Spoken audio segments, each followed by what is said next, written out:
बिस्मिल्लाहिर्रहमानिर्रहीम अल्हम्दुलिल्लाहि रब्बिल आलमीन अर्रहमानिर्रहीम। आपका बेटा आपके कमर पे कुरान पढ़ रहा है, इनका बेटा तो एबीसीडी पढ़ रहा है। पापा ये हमारी पढ़ते मदरसे में मेरी बेटे से हम थे छोटे थे। अरे अनस, अपने बेटे को मदरसे में भेजा करो पढ़ने के लिए। क्या मदरसे में? अरे गरीबों के बच्चे पढ़ते हैं मदरसे में, हम जैसा अमीरों के नहीं। हमारे बच्चे इंग्लिश मीडियम स्कूल में पढ़ते हैं। और एप्पल बी फॉर बॉल। और मदरसे में पढ़ के मिल ही क्या जाएगा, 5 से 10 हजार रुपए की नौकरी। और वैसे भी इस पढ़ाई से सरकारी नौकरी नहीं मिलेगी। चलो साइड में गो।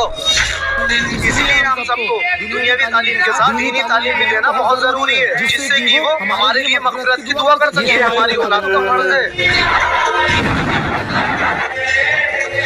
वीडियो को लाइक करें और कमेंट बॉक्स में माशाअल्लाह लिखें।